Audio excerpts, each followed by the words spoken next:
Assalamualaikum warahmatullahi wabarakatuh. Di video ini saya akan menjelaskan materi hakikat paragraf. Pengertian paragraf. Paragraf merupakan miniatur dari suatu karangan.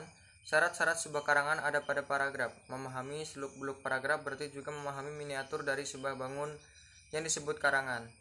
Terampil membangun paragraf berarti terampil pula membangun miniatur karangan dalam ukuran yang lazim. Hal ini berarti bahwa paragraf merupakan dasar utama bagi kegiatan karang-mengarang. Gagasan utama dan kalimat topik.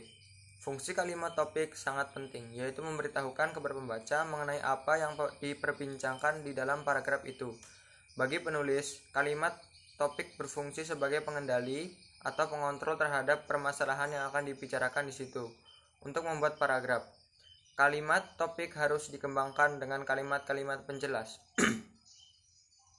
Dalam pembuatan paragraf, gagasan utama yang dituangkan dalam kalimat topik dapat diletakkan pada bagian awal, awal dan akhir, di tengah, atau dapat pula menyebar ke seluruh bagian paragraf. Secara umum, paragraf yang efektif mempunyai ciri-ciri yaitu 1. Mengandung satu gagasan utama yang dijelaskan dengan beberapa pikiran penjelas. 2.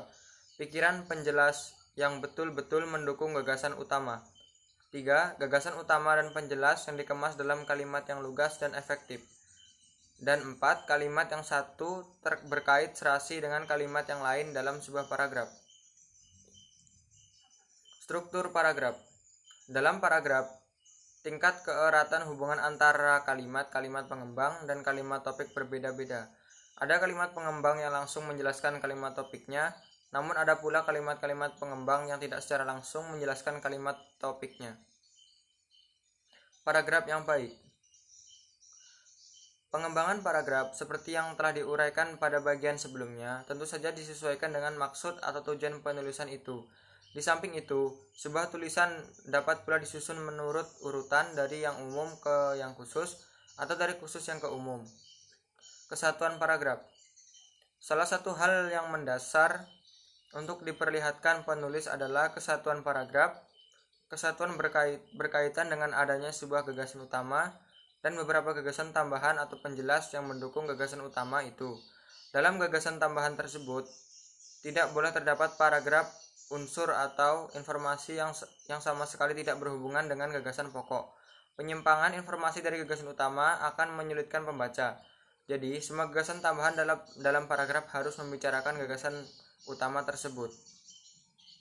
Kepaduan paragraf. Paragraf bukanlah merupakan kumpulan kalimat yang masing-masing berdiri sendiri. Paragraf dibangun oleh kalimat yang mempunyai hubungan atau keterkaitan. Pembaca dapat dengan mudah memahami dan mengikuti jalan pikiran penulis tanpa hambatan akibat adanya loncatan pikiran yang membingungkan. Kata transisi, ungkapan penghubung antar kalimat. Kata transisi merupakan penghubung, konjungtor atau perangkai yang digunakan untuk menghubungkan unsur-unsur dalam sebuah kalimat atau antar kalimat dalam sebuah paragraf. Ketepatan penggunaan kata transisi berpengaruh terhadap ketegasan informasi. Gagasan-gagasan utama dalam kalimat yang sama dapat memunculkan informasi yang berbeda karena perbedaan penggunaan kata transisi. Referensi atau pengacuan merupakan hubungan antara referen dengan lambang yang dipakai untuk mewakilinya. Dengan kata lain, referensi merupakan unsur luar biasa yang ditunjuk oleh unsur bahasa. Misalnya, benda yang disebut rumah adalah referen dari kata rumah. Substitusi atau penyulihan adalah penggantian konstituen dengan menggunakan kata yang maknanya sama sekali berbeda dengan kata yang diacunya.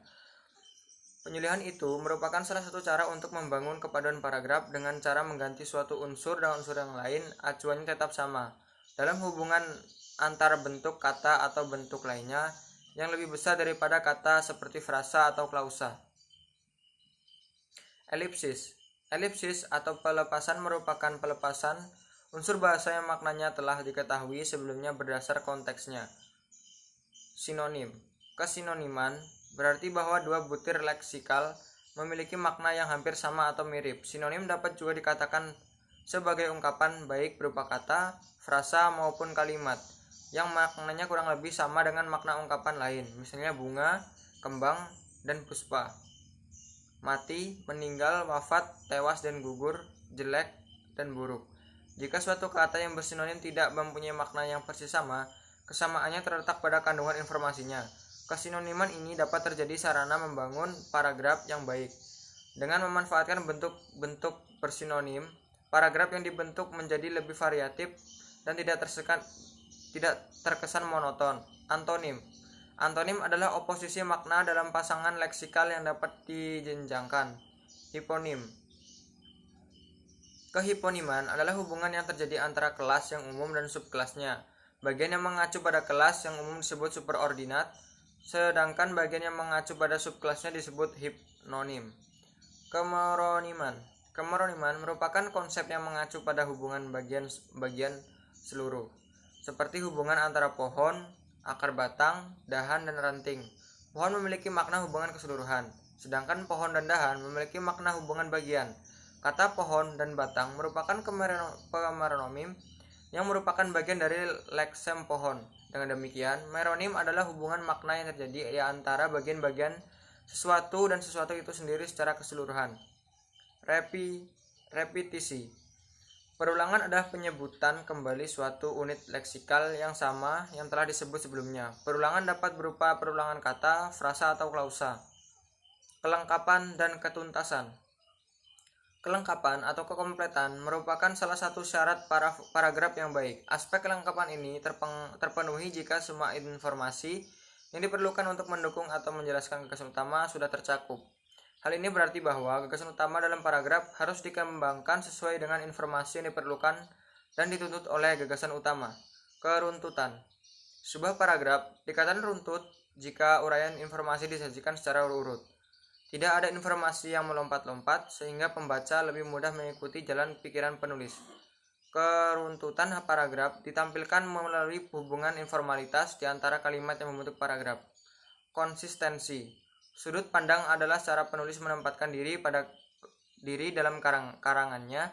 Dengan kata lain, sudut pandang dapat diartikan sebagai cara penulis atau pengarang menempatkan dirinya terhadap cerita atau karangan, atau memandang ceritanya. Sudut pandang ini di dalam sudut karangan biasa berupa perspektif yang hendak dibangun oleh penulis.